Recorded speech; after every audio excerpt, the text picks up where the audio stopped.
ஒரு கடிதம் எழுதுகிறார். அதில் அவர், என்னுடைய இந்த இயற்கை தேர்வு என்னும் கோட்பாட்டிற்கு என்னிடம் ஆதாரம் இல்லை, ஆனால் அது எனக்கு கருவியல் மற்றும் உறுப்புகளின் துவக்க நிலை ஆகியவற்றை வகைப்படுத்துவதற்கு உதவியாக இருந்தது என்று குறிப்பிடுகிறார். ஆகவே டார்வின் கோட்பாடு நிரூபிக்கப்பட்ட உண்மையே அல்ல, அது வெறும் ஒரு கோட்பாடுதான். என் பேச்சின் ஆரம்பத்திலேயே தெளிவாக சொன்னேன், திருக்குரானில் கோட்பாடுகளுக்கு எதிராக இருக்கலாம், ஏனென்றால் கோட்பாடுகள் மாறலாம், ஆனால் குரான் நிரூபிக்கப்பட்ட உண்மைகளுக்கு எதிராக இருக்காது. பள்ளிகளில் டார்வின் கோட்பாடு நிரூபிக்கப்பட்ட உண்மையை போல கற்றுத்தரப்படுகிறது, ஆனால் அது உண்மை இல்லை, விஞ்ஞானபூர்வமாக நிரூபிக்கப்படவில்லை, நிறைய பிழைகள் உள்ளது. ஆகவேதான் யாராவது ஒருவர் அவருடைய நண்பரை கேலி செய்யும் பொழுது அவர் சொல்வார், நீ டார்வினுடைய காலத்தில் வாழ்ந்திருந்தால் டார்வினின் கோட்பாடு உண்மையாகி இருக்கும் என்பார். நீ குரங்கு போல் இருக்கிறாய் என்று அர்த்தம். டார்வினின் கோட்பாட்டு தொடர் முழுமையானது அல்ல. மேலும் 4 கற்படிமங்களை பற்றி பேசுகிறார்கள். ஹோமோனாய்ட்ஸ், லூசி, ஆத்தலோபெட்டிகஸ், ஹோமோ எரெக்டஸ், நியண்டர்தல் மேன், குரோமேக்னான். விவரங்களுக்கு என் வீடியோ கேசட்டை பாருங்கள். ஹான்சிஸ் கிரே என்ற அறிஞர் மரபணு உயிரியல் நோக்கில் குரங்கில் இருந்து மனிதன் உருவெடுத்திருக்க முடியாது என்கிறார். மரபணு நிர்ணயத்திற்குள் இது அறவே வராது. என் வீடியோ கேசட்டை பாருங்கள், அதில் தெளிவாக சொல்லப்பட்டுள்ளது. சில அம்சங்களை நான் ஆட்சேபிக்கவில்லை. உயிரியல் சம்பந்தமாக குரானில் சூரா அல் அன்பியா அத்தியாயம் 21:30 சொல்கிறது, உயிர் வாழும் அனைத்தினங்களையும் நாம் நீரிலிருந்தே படைத்தோம். இப்போதும் நம்ப மாட்டீர்களா? இன்று நமக்கு தெரியும், உயிர் வாழும் ஒவ்வொன்றுக்கும் அடிப்படை மூலக்கூறு என்பது சைட்டோபிளாசம். அது 90 விழுக்காடு நீரால் ஆனது. உலகில் எந்த ஒரு உயிரியல் பிராணியா இருந்தாலும் அது 50 to 90 விழுக்காடு நீரால் ஆனதே. யோசித்து பாருங்கள், அரேபிய பாலைவனத்தில் எல்லாம் நீரால் ஆனது என்று யாராவது கற்பனை செய்து பார்த்திருப்பார்களா? குர்ஆன் இதை 1400 வருடங்களுக்கு முன்பாக சொல்லிவிட்டது. டாக்டர் நாயக், அப்படியா? தேங்க்யூ. நன்றி, மிக்க நன்றி.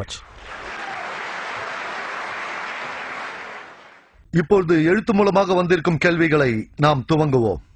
மேஜையின் மீது இருக்கும் 2 பாட்டில்களில் ஒன்று டாக்டர் வில்லியமுக்கும் மற்றொன்று டாக்டர் ஜாகீருக்கும். இப்பொழுது பாட்டிலை அவர்கள் பக்கம் திருப்புவோம். அதில் இருக்கும் கேள்விகளை அவர்களே எடுத்து அதற்குண்டான பதில்களை கூறுவார்கள். பாட்டில்களை அவர்கள் பக்கம் வைக்கிறோம். கேள்விகளை அவர்கள் தேர்ந்தெடுக்க மாட்டார்கள். என்ன கேள்வி வருகிறதோ அதற்கு மட்டும் தான் பதில் தருவார்கள். முதல் கேள்வி டாக்டர் வில்லியம் கேம்பலுக்கு. அடுத்த கேள்வி டாக்டர் ஜாகீர் நாயக்குக்கு. நாம் கேள்விகளை முதலிலே எடுத்து வைத்துக் கொள்ளலாம், காரணம் நமக்கு நேரம் பற்றாக்குறையாய் இருக்கிறது. டாக்டர் வில்லியம் கேம்பல் அவர்களுக்கு முதல் கேள்விக்கான பதிலை சொல்லுவதற்கு சற்று நேரம் கொடுக்கலாம். நான் கேள்வியை படிக்கிறேன், ஆனால் அதற்கு முன் ஒரு விஷயம், எல்லாம் தண்ணீரிலிருந்து உருவானது என்பது பற்றி. இது சாதாரணமாக நமது கண்ணுக்கு படுகின்ற விஷயம்தானே? இதில் அற்புதம் என்ன இருக்கிறது? ஒரு சிறு பூச்சியை நசுக்குகிறோம் என்று வையுங்கள், அதிலிருந்து வருவது நீர்தானே? ஆதி ஆகமத்தில் உள்ள முரண்பாடுகளுக்கு உங்களால் பதில் சொல்ல முடியவில்லையே டாக்டர் கேம்பல். படைப்பு பற்றியெல்லாம் அதில் வருவது சுத்த அபத்தமே அல்லவா? பைபிள் விஞ்ஞானத்திற்கு முரண்பட்டது, இறைவனின் வார்த்தைகள் அல்ல என்பதற்கு இது போதாதா? இதில் சில பிரச்சனைகள் உண்டு என்பதை ஒத்துக்கொள்கிறேன், ஆனால் நிறைவேற்றப்பட்ட அனைத்து தீர்க்க தரிசனங்களையும் பார்க்கிறேன். இது எனக்கு மிகவும் முக்கியமானது. அதாவது தீர்க்கதரிசிகள் மற்றும் சீடர்களை அடிக்கல்லாக கொண்ட ஒரு கட்டமைப்பினுடைய மூலக்கல்லை இயேசு. தீர்க்கதரிசிகள் தீர்க்க தரிசனம் செய்தார்கள், சீடர்கள் எழுதி வைத்தார்கள், தேவன் தீர்க்க தரிசனங்களை நிறைவேற்றி வைத்தார். உங்கள் கேள்விக்கு இது பதில் இல்லை என்பது எனக்கு தெரியும், ஆனால் என்னுடைய விசுவாசம் கிறிஸ்து மீதுதான். அவரையே என் இரட்சகராக ஏற்றுக்கொண்டுள்ளேன். நன்றி டாக்டர் கேம்பல். அடுத்து டாக்டர் நாயக். மூலம் மற்றும் மொழிபெயர்ப்பு 2 வெவ்வேறு சொற்களாகும். இரண்டும் வெவ்வேறு அர்த்தங்கள் கொண்டது. ஆங்கிலத்தில் மூலம் என்பதும் மொழிபெயர்ப்பு என்பதும் ஒரு விஷயத்தை குறிப்பவை அல்ல. விஞ்ஞானபூர்வமாக மூலமும் மொழிபெயர்ப்பும் ஒன்றுதான் என்று நிரூபித்துவிட முடியுமா? தேவன் மோசேவுக்கும் இயேசு கிறிஸ்துவுக்கும் ஆங்கிலத்திலா வேதம் இறக்கினார்? இது நல்ல கேள்வி. மூலமும் மொழிபெயர்ப்பும் ஒன்றாக இருக்க முடியுமா? முடியாது. மூலமும் மொழிபெயர்ப்பும் மிக சரியாக இருக்க முடியாது, நெருங்கி வர முடியும். இது குறித்து மௌலானா அப்துல் மஜீத் தரியாபாதி சொன்னார்கள், மொழிபெயர்ப்பதற்கு மிக அதிக கவனத்தை ஈர்க்கின்ற நூல் உலகத்தில் குரான் தான். ஏனென்றால் குரானின் மொழி மிக சரளமானது, மிக உயர்வானது, கண்ணியமானது. அரபு மொழியில் ஒரு சொல்லுக்கு பல அர்த்தங்கள் இருக்கும். ஆகவே திருக்குரானை மொழிபெயர்ப்பது மிகவும் கடினமான ஒன்று, சுலபமானதல்ல. ஆகவே மொழிபெயர்ப்பில் தவறுகள் இருந்தால் அது மனிதனின் குற்றம்தான். மொழிபெயர்க்கும் அந்த மனிதனின் தவறே அன்றி இறைவனின் தவறு அல்ல. பைபிள் ஆங்கிலத்தில் இறக்கப்பட்டதா என்ற கேள்விக்கு பதில் இல்லை. பைபிள் ஆங்கிலத்தில் இறக்கப்படவில்லை. பழைய ஏற்பாடு எபிரேய மொழியிலும் புதிய ஏற்பாடு கிரேக்க மொழியிலும் இருக்கின்றன. இயேசு கிறிஸ்து அலைஹி வஸல்லம் எபிரேய மொழியில் பேசினார், ஆனால் அதன் மூலம் கிரேக்கத்தில் தான் இருக்கிறது. பழைய ஏற்பாடு உண்மையான எபிரேய மொழியில் இப்பொழுது கிடைப்பதில்லை. இப்போது எபிரேய மொழியில் இருக்கின்ற பழைய ஏற்பாடு கிரேக்க மொழியிலிருந்து மொழிபெயர்க்கப்பட்டது. தற்போது இருக்கின்ற எபிரேய மொழி பழைய ஏற்பாடு முதலாவது வந்த எபிரேய மொழி பைபிள் அல்ல. ஆகவே 2 பிரச்சனைகள். அதனால் பைபிளில் எழுத்துப்பிழைகள் உள்ளது. திருக்குரானோ அல்ஹம்துலில்லா முதலில் வந்த அரபு மொழியில் தான் இருக்கிறது. இதை நாம் அல்ஹம்துலில்லா விஞ்ஞான பூர்வமாக நிரூபிக்கவும் முடியும். இயேசு கிறிஸ்து மற்றும் மோசேவுக்கு அருளப்பட்ட செய்திகள் குறித்த கேள்விக்கு எனது பதில் முன்னதாக நான் சொன்ன பதிலிலும் எனது பேச்சிலும் நான் சொல்லியிருந்தேன். எங்களது நம்பிக்கை திருக்குரானில் சூரா ராத் அத்தியாயம் 13 வசனம் 38 அல்லாஹ் சுப்ஹானஹு வ தஆலா நிறைய வேதங்களை அருளி இருக்கிறான். குறிப்பாக 4 வேதங்கள், தோரா, ஜபூர், இஞ்சில் மற்றும் குரான். தோரா என்ற வேதமானது மூசா நபி அலைஹி வஸல்லம் அவர்கள் மூலமாகவும், ஜபூர் என்ற வேதமானது தாவீத் அலைஹி வஸல்லம் அவர்கள் மூலமாகவும், இஞ்சில் என்பது இயேசு கிறிஸ்து அலைஹி வஸல்லம் அவர்கள் மூலமாகவும், மேலும் திருக்குரான் இறுதி இறை வேதமாக கடைசி இறை தூதரான முஹம்மது அலைஹி வஸல்லம் அவர்களுக்கு வழங்கப்பட்டது. ஆனால் இப்பொழுது இருக்கும் பைபிள் இயேசு கிறிஸ்துவுக்கு அருளப்பட்ட இஞ்சில் அல்ல. நன்றி. நன்றி டாக்டர் நாயக். டாக்டர் கேம்பல், இன்னொரு கேள்வி இருக்கே. ஆமா, இன்னொரு கேள்வி இருக்கு. இங்கு இருக்கின்ற இஞ்சில் இதுதான் எப்போதுமே இருந்து வந்திருக்கிறது. மூல ஏடுகளில் 75% கிறிஸ்துவுக்கு பின் 180வது ஆண்டில் இருந்து வந்திருக்கிறது. அதாவது யோவான் எழுதியதற்கு 100 ஆண்டுகளுக்கு பிறகு. அவர் உயிரோடுதான் இருந்தார், அவரே எழுதினார். அந்த காலகட்டத்தில் வாழ்ந்தவர்கள் அதை அறிந்து வைத்திருந்தார்கள். அவர்களின் பாட்டன்மார்கள் யோவான் மூலமாகவே விசுவாசித்தார்கள். இது ஒரு அருமையான சான்று, சரியான மூலமும் கூட. பைபிள் சட்டப்படியான ஒரு வரலாறு. இப்போது கேள்வி, நீங்கள் சுட்டிக்காட்டிய அந்த சாத்தியக்கூறு அது ஒரு பெரிய கணக்கீடு. நன்றி. ஆனால்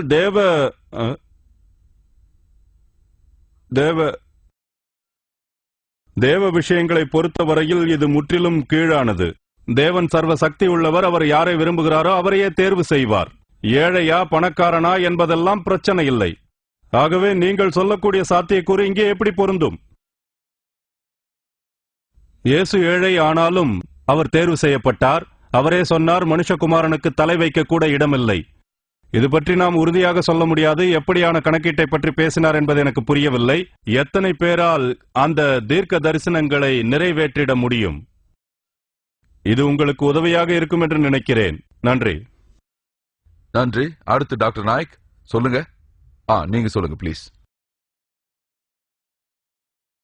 நவீன விஞ்ஞானத்தோடு திருக்குரான் ஆழமாக உடன்படுகிறது என்பதை நிரூபித்திட முயற்சிக்கின்ற நேரத்தில் நவீன விஞ்ஞானம் பிழையாக போனால் என்ன நடக்கும் என்பது ஒரு முக்கியமான கேள்வி. மாறிக்கொண்டே வரும் விஞ்ஞானத்தோடு குரானும் எப்போதும் மாறிக்கொண்டே இருக்குமா? இது நல்ல கேள்வி, மிக முக்கியமான கேள்வி. ஆகவே முஸ்லிம்களான நாம் விஞ்ஞானத்தோடு குரானை ஒப்பிட்டு பேசும்போது மிக கவனமாக பேச வேண்டும். ஆகவேதான் நான் என் பேச்சின் ஆரம்பத்தில் நிரூபிக்கப்பட்டு உறுதி செய்யப்பட்ட விஞ்ஞான உண்மைகளை பற்றி மட்டுமே பேசுவேன் என்று சொல்லிவிட்டேன். ஒரு உறுதி செய்யப்பட்ட விஞ்ஞான உண்மை, உதாரணத்திற்கு உலகம் உருண்டை என்பது, அது பிழையாக வாய்ப்பே இல்லை. நிரூபிக்கப்பட்ட விஞ்ஞான உண்மைகள் நேரெதிராக மாறாது. ஆனால் உறுதி செய்யப்படாத விஞ்ஞானம், சிந்தனைகளும் கோட்பாடுகளும் மாற வாய்ப்பிருக்கிறது. டார்வின் கோட்பாட்டை குரான் மூலம் நிரூபிக்க முயற்சித்த முஸ்லிம் அறிஞர்களே எனக்கு தெரியும். இது முட்டாள்தனம். ஆகவே நாம் தலைக்குப்புற விழுந்து நவீன விஞ்ஞானத்தில் இருக்கும் அனைத்தையும் நிரூபித்திட முயற்சிக்க கூடாது. நாம் அது நிரூபிக்கப்பட்ட விஞ்ஞானமா இல்லையா என்று கவனமாக பார்க்க வேண்டும். உறுதி செய்யப்பட்டிருந்தால் அல்ஹம்துலில்லா, விஞ்ஞான ஆதாரத்தோடு குரான் அதற்கு ஒருபோதும் முரண்படாது. கோட்பாட்டு அளவில் இருந்தால் அது சரியாகவும் இருக்கலாம், தவறாகவும் இருக்கலாம். பெரும் வெடிப்பு கோட்பாடு முன்னதாக கோட்பாட்டு அளவில் இருந்தது, சிந்தனை அளவில் தான் அது இருந்தது. ஆனால் இன்று பல ஆதாரங்கள் கிடைத்து ஸ்டீவன் ஹாக்கின்ஸ் போன்ற விஞ்ஞானிகளால் அது நிரூபிக்கப்பட்டு விட்டது. அது உண்மை. பெரும் வெடிப்பு கோட்பாடு இப்பொழுது உண்மையாகிவிட்டது. நேற்று கோட்பாட்டு அளவில் இருந்தது, அது உண்மையானதால் அதை நான் பயன்படுத்துகிறேன். ஒரு ஜோடி மரபணுவில் இருந்து மனிதர்கள் படைக்கப்பட்டார்கள், அதாவது ஆதாம் ஏவாள் என்ற ஒரு கோட்பாடு உள்ளது. அதை நான் பயன்படுத்துவதில்லை. விஞ்ஞானபூர்வமாக உறுதி செய்யப்படவில்லை. ஆனால் குரானோடு உடன்படுகிறது. ஆதாம் மற்றும் ஏவாள் மூலமாகத்தான் நாம் வந்தோம் என்ற கருத்துக்கு உடன்படுகிறது. ஆனால் அதை நான் பயன்படுத்த முடியாது, ஏனென்றால் அது உறுதி செய்யப்படவில்லை. ஆகவே திருக்குரானையும் விஞ்ஞானத்தையும் நாம் ஒப்பிட்டு பேசும்போது நாம் கவனமாக இருக்க வேண்டும். உறுதி செய்யப்பட்ட விஞ்ஞானத்தை மட்டுமே பயன்படுத்த வேண்டும். கோட்பாட்டு அளவில் இருப்பதை பயன்படுத்தக்கூடாது. ஏனென்றால் குரான் நவீன விஞ்ஞானத்தை விட உயர்வானது. குரான் தான் இறைவனின் வார்த்தைகள் என்று நான் விஞ்ஞானத்தை வைத்து நிரூபித்திட முயற்சிக்கவில்லை. நிச்சயமாக இல்லை. நான் முயற்சிப்பது முஸ்லிம்களான நமக்கு குரான் தான் எல்லாவற்றிற்கும் மேலான அளவுகோல். நாத்திகர்களுக்கும் முஸ்லிம் அல்லாதவர்களுக்கும் ஒருவேளை விஞ்ஞானம் சிறந்த அளவுகோலாக இருக்கலாம். நான் என்ன செய்கிறேன் என்றால் அந்த நாத்திகனுடைய அளவுகோல், அதாவது விஞ்ஞானத்தை எடுத்துக்கொண்டு முஸ்லிம்களின் அளவுகோலான குரானோடு ஒப்பிட்டு பார்க்கிறேன். குரான் இறைவனின் வார்த்தைகள் என்று நான் விஞ்ஞானத்தின் உதவியோடு நிரூபிக்க முயற்சிக்கவில்லை. நான் என்ன செய்கிறேன், ஒப்பிட்டு பார்க்கும் போது குரானின் மகத்துவத்தை நான் காட்டுகிறேன். அதாவது உங்கள் விஞ்ஞானம் நேற்று சொன்ன ஒரு விஷயத்தை குரான் 1400 ஆண்டுகளுக்கு முன்பாகவே சொல்லிவிட்டது. நான் நிரூபிக்க விரும்புவது எங்களது அளவுகோல், முஸ்லிம்களின் அளவுகோல் திருக்குரான் உங்கள் விஞ்ஞானத்தை விட மிக மிக உயர்வானது. ஆகவே நீங்கள் குரானை நம்ப வேண்டும், அதுதான் உயர்வானது. உங்கள் கேள்விக்கு இதுவே என்பது. நன்றி டாக்டர் நாயக். சொல்லுங்க டாக்டர் கேம்பல். இதுதான் கடைசி கேள்வி. இன்னும் 2 கேள்விகள் மீதம் இருக்கின்றன. தயவு செய்து அனைவரும் பொறுத்திருங்கள். கேள்விகள். இறுதியாக காகிதத்தில் உள்ள 2 கேள்விகளில் ஒன்று டாக்டர் கேம்பலுக்கும் மற்றொன்று டாக்டர் ஜாகிர் நாயக்குக்கும். அவர்கள் நிறைவு செய்யும் வரை அனைவரும் அமைதியாக இருக்குமாறு கேட்டுக்கொள்கிறோம்.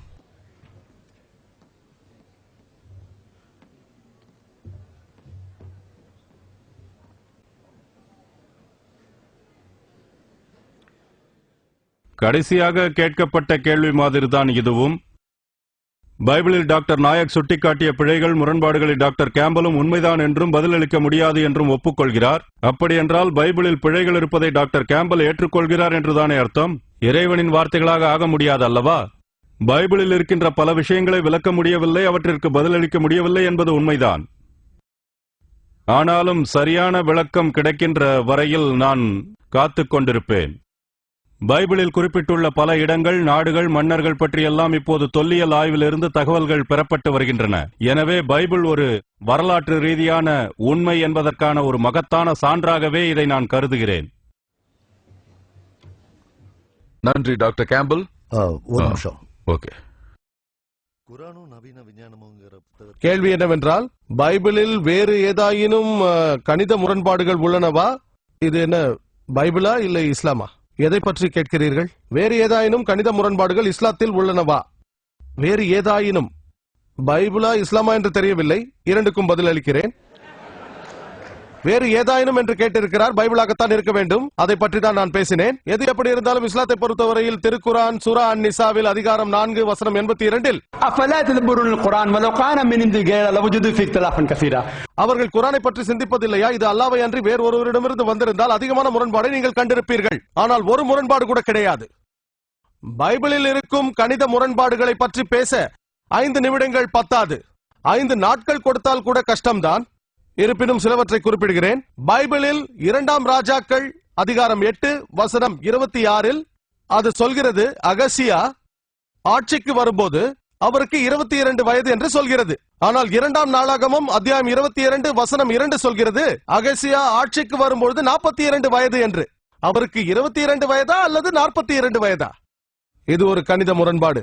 மேலும் 2 நாளாகமும் அதிகாரம் 21 வசனம் 20 சொல்கிறது, யோராம் அகசியாவின் தகப்பன் 32 வயதில் ஆட்சிக்கு வந்து 8 வருடம் ஆட்சி செய்தாராம். 40 வயதில் இறந்தார் என்கிறது. உடனடியாக அகசியா 42 வயதில் ஆட்சிக்கு வந்து விட்டாராம். தகப்பன் இறக்கும் போது வயது 40. உடனடியாக அவரது மகன் 42 வயதானவர் ஆட்சிக்கு வந்து விட்டாராம். ஒரு மகன் தன் தகப்பனை விட 2 ஆண்டுகள் மூத்தவனாக இருக்க முடியுமா? நம்புங்கள், இது போன்று ஹாலிவுட் திரைப்படங்களில் கூட யாராலும் காணவே முடியாது.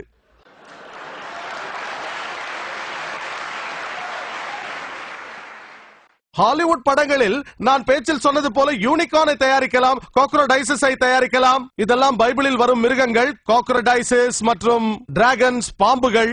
ஆனால் அப்படிப்பட்ட ஹாலிவுட்டில் கூட மகன் தந்தையை விட 2 வயது மூத்தவனாக காட்டவே முடியாது. ஒரு அற்புதமாக கூட காட்ட முடியாது. இப்படி